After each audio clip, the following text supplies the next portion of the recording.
En mi columna de esta semana propongo a los venezolanos que tratemos de regresar o revivir o imaginar, revisándolo, el tiempo de nuestros enconos históricos. Eh, Rómulo Betancourt, eh, primer presidente de la experiencia democrática civil, la que nace a partir de 1959, al concluir su mandato hacia marzo de 1964, en uno de los párrafos de su discurso decía que el yo acabaré con los godos hasta como núcleo social de la conocida frase del autócrata que se exhibía con externo atuendo liberal, esa expresión que tipifica esa hazaña cainita que ha dado fisonomía a las pugnas interpartidarias en Venezuela.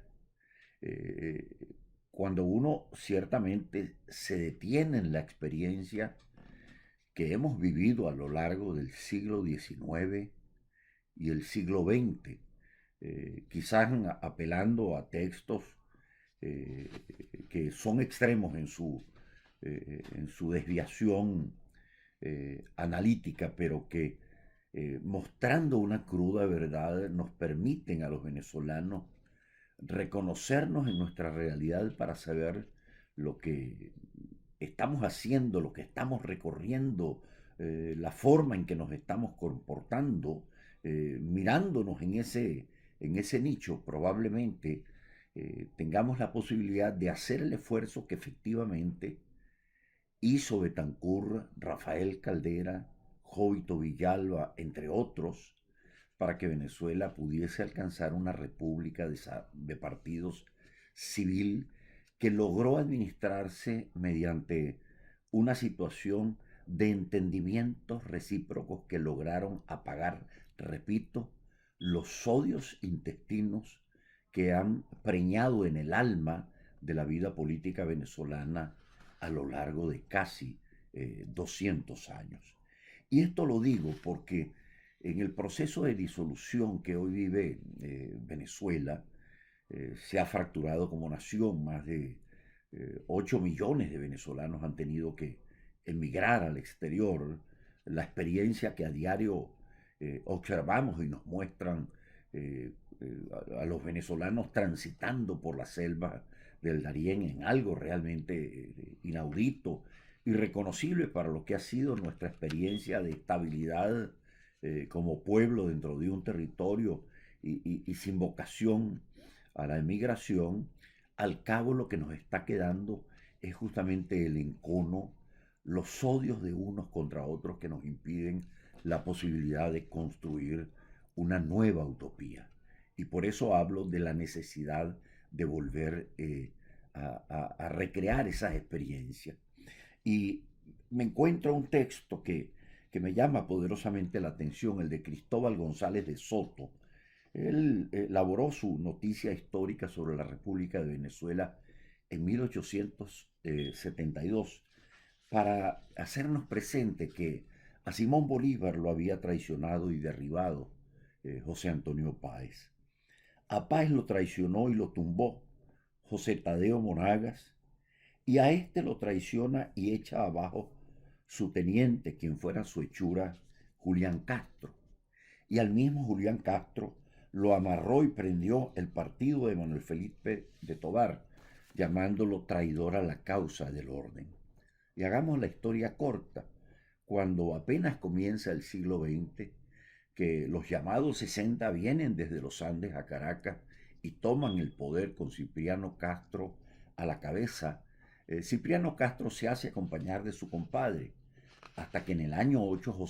Juan Vicente Gómez traiciona a su compadre, lo deja afuera, toma el poder, se hace de él y lo conserva hasta su muerte. Y le sucede al general Juan Vicente Gómez el general Eleazar López Contreras, que fue ese edecán justamente del Cabito, de Cipriano Castro, y a quien el Cabito llegó a odiar, y López recuerda con amargura el tiempo en que le sirvió como edecán, Asume, repito, López la sucesión de Gómez, pero cuando el general Isaías Medina Angarita sucede al general López, hasta allí llegó la relación. Volvieron los enconos y los odios entre López y Medina son los que han lugar a lo que se conoce como el 18 de octubre de 1945, cuando un golpe de Estado eyecta a la República Militar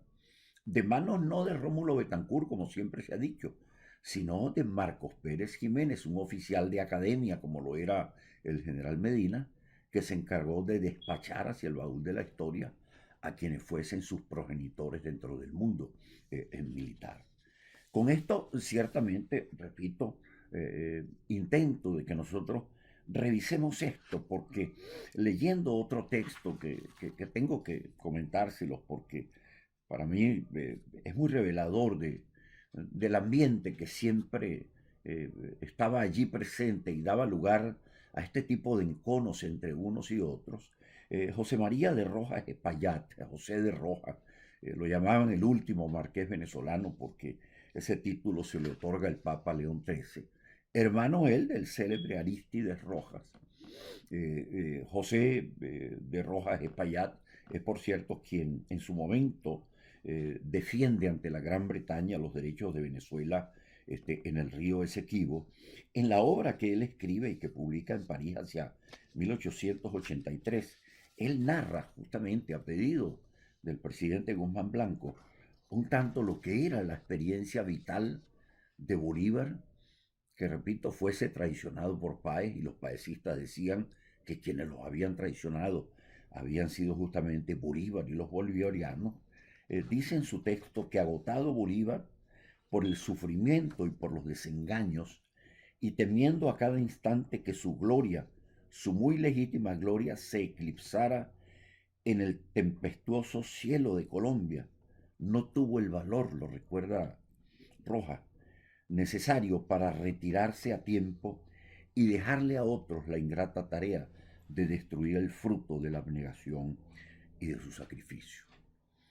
Con esto y con esta reláfica, con este comentario que les hago en esta oportunidad, vuelvo necesariamente a dos escritores venezolanos que hemos de tener muy presentes. Uno, Antonio Arraiz, y el otro, Rómulo Gallego. ¿Por qué Antonio Arraiz? Porque él señalaba permanentemente lo que era el entuerto entre tío Tigre y tío Conejo en la vida venezolana, pero que Gallegos lo describe en su obra hablando de la rabia heroica de Juan Veguero y el candoroso idealismo de Juan Parao. Si los venezolanos no logramos discernir entre el mundo de los ideales y el mundo del atropello,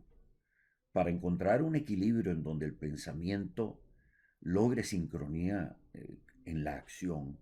y en donde la acción sea el reflejo de experiencias de carácter moral, difícilmente podremos realmente restañar las heridas de esa nación que se nos ha fracturado,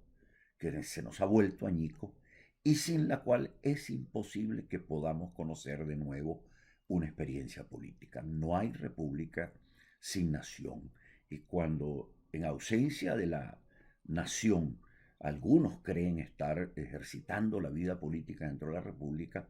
lo hacen simplemente por motivos narcisistas y por egoísmos de carácter personal. Vale decir, experimentan la simulación de la democracia.